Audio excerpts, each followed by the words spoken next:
Hello everybody, and welcome to the Thursday edition of Video Clips. And I want to talk about nursing homes and elderly people today and the impact of COVID-19 on them.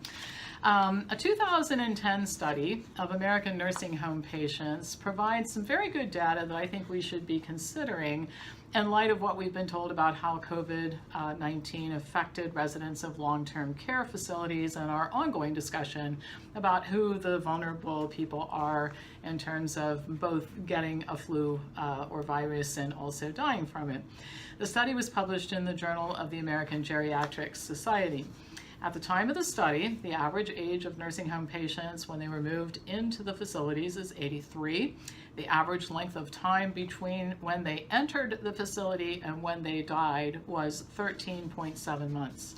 And 53% of nursing home patients were dying within 6 months. The average length of time for men between admission and death was shorter than for women and averaged only 3 months. The researchers reported that at this time, remember talking about 2010, 25% of all deaths in the United States were occurring in nursing homes, and most likely that percentage has shifted a little bit. There's been it's pretty much held steady, the number of licensed beds in nursing homes. What's changed is that we have these new centers called memory care facilities where people who have Alzheimer's disease or cognitive impairment get specialized care. And so the growth in what we would consider the same class of beds as nursing home, people who are confined to a room in some type of facility has grown up in these memory care centers. So I don't think much has changed, but I think the most important part that I want you to pay attention to is that nursing home patients who are admitted, when they're admitted, they generally don't live very long in the nursing home, and this goes back to 2010. So the fact that nursing home patients died of COVID-19 earlier this year is actually to be expected. And I think David Katz, he has a very artful way of expressing certain things, and one time when he was talking about this issue, he made the comment that if you're 90 years old or 88 years old or whatever, and you're confined to a bed in a nursing home and taking multiple medications, you're probably not going to live for years and years. Some people do, but the vast majority of people don't. So something is going to happen to cause your death, and often that thing that happens is the flu. And even though we locked all those patients in, it didn't seem to make any difference. They weren't able to see their family and friends, and they still there were lots of deaths. Most of the deaths were in nursing home facilities and other places where people were confined. So anyway, so I want to go on now, and I want to read to you something that was written by Peter Bregan, my very, very good friend. Peter and his wife, good friends, and good friends of humanity, I have to add. These people, I've been very blessed to know some incredible people in my lifetime, and these are two of them.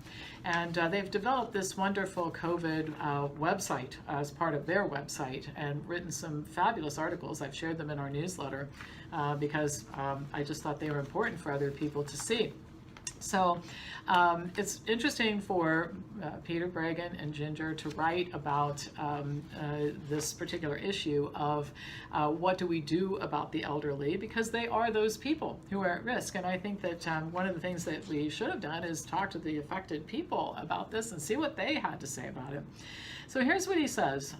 Some things are more precious than life itself. The awkward hug from a grandson, holding your baby granddaughter, laughing with your own beloved adult child, visiting with fellow church members after service, going to the grave of your spouse of 60 years with your children, sitting around the dining room table sharing stories of those camping adventures you had with the family when your kids were small, knowing that in just 3 days you will be visited again by your daughter, having coffee with your best friend. All of us in society were told we needed to isolate in our homes, first to flatten the curve, and then to protect the most vulnerable among us. Well, we are some of the most vulnerable. We're seniors. Ginger Bregan is 69 years old. Peter Bregan is 84 years old, and Ginger's 93-year-old mother, Jean, lives with us. We spent 3 months literally locked down with no one in or out of the house until last week. Ginger's been cutting Peter's mom's and her own hair with mixed results. The ladies haven't seen a nail salon since February, and in upstate New York, salons are still not open despite the fact that our county is hundreds of miles from New York City. Our car needed a jump start last week because it had sat in the garage for so long. We were beginning to feel that way about ourselves. We live in New York State, but we are some of the luckiest seniors, together in our private home with our 3 dogs and a generous backyard filled with birds and gardens. Tens of thousands of seniors are not this lucky and have been confined to single rooms for months. Our Governor Cuomo spent a great deal of airtime talking about his love for his mother and how we needed to protect our precious seniors. He then proceeded to do in older folks by the thousands by cramming us into lockdown, ill-prepared nursing homes from which there was no escape. And so he talked about the inappropriate way in which Governor Cuomo handled some of the nursing home patients, and this went on in a lot of other states too. Maybe not to that extent, but it happened. But I think the big point that Dr. Bregan wanted to make is part of protecting our seniors was to isolate the nursing homes, not allowing any family or friends in, because visitors might expose the nursing home residents to the COVID-19 virus. This was contrary to every principle of caring for the elderly. There is no controversy about the best way to help the elderly with their overall health, cognitive and emotional problems, or dementia. Keeping them in close touch with the people who love them while providing maximum autonomy and opportunity for a degree of normal functioning is critical to maintaining the mental and physical function of these fragile humans. The restrictions imposed by the lockdowns on nursing homes was devastating to the morale and the health of the patients, destroying both quality of life and life itself. It's time for seniors to be able to look after ourselves again, and it's past time for our society and our economy to open back up. As seniors, we're deeply concerned about the economic health and well-being of this country we love very dearly. We're heartbroken for the friends and family we know who are unable to work and whose businesses have had to close permanently. This pandemic is a tragedy, first for all those who've lost their lives or lost loved ones, and also for the almost 40 million people who have lost their jobs, as well as the thousands of companies that have been driven out of business by the extended shutdown. For the sake of all Americans, including our children, our grandchildren, and indeed for ourselves, open up the country again. Those of us who are getting on in age can take care of ourselves. We can make our own decisions about continuing to sequester ourselves or not. Those of us who need help can have it provided by community resources and the government if necessary. Meanwhile, let everyone else go out about their business and ours, the reviving of their lives and our economy, both of which we want to see them do as soon as we have done before them. We understand from decades of experience and witnessing of history that the old cliches are often repeated because they're so very true. Idle hands are the devil's workshop has been demonstrated again this past week in the riots that have flared up across America in cities large and small. Protests intended to express grief and horror over the murder of another black man by a policeman have been hijacked by agitators who take advantage of the tragedy and pent-up frustrations of our country's youth. We all need to be able to rejoin society, to be productive members of a larger whole. This happens when work is available, when businesses are open, when we can go about our lives as contributing adults in our jobs, in our volunteering, and in our commerce and in our social circles. We seniors will make adult decisions about how we need to protect ourselves. We will probably stay home more, and when we go out, we'll practice good hygiene and physical distancing. We'll endeavor not to touch our faces. On occasion, we may take some risks, which is our right. The world we live in requires us to evaluate risk for ourselves every day, and we have decades practicing this. Solitary confinement, which has been the fate of many seniors in nursing homes and long-term care facilities, as well as private homes, is torture. Seniors in group facilities may decide they don't want to avoid their families altogether. They may decide that they want to see the grandkids and other family members.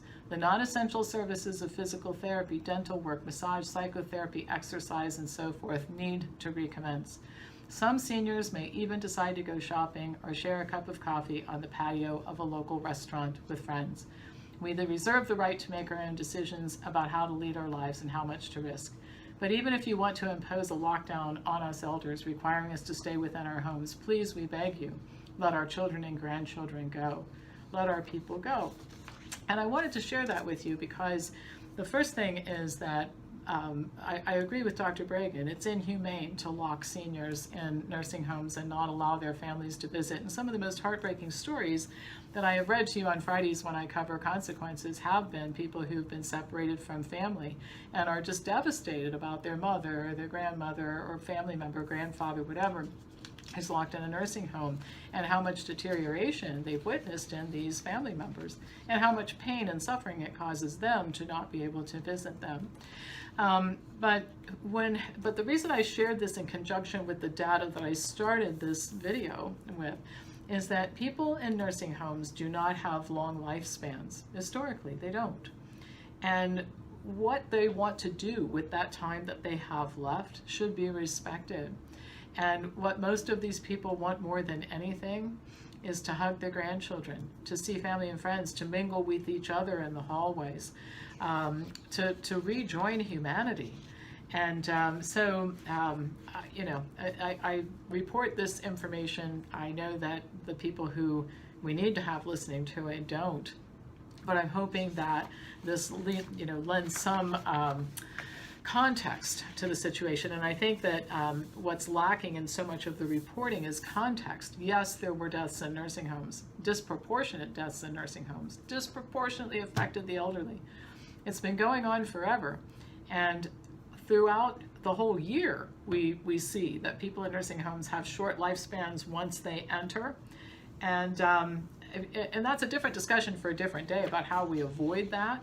But the point is that we're attributing a lot of this to COVID when a lot of this would have happened anyway. And we never bothered to ask any of these people, what would you like? Are you willing to give up contact with other people in this facility and your family and friends in order to reduce your risk of getting COVID-19? And I would say, based on what I've seen, the vast majority of people would have said, I don't know how much time I have left, but I know this: I want to spend the time I have left with the best quality of life possible.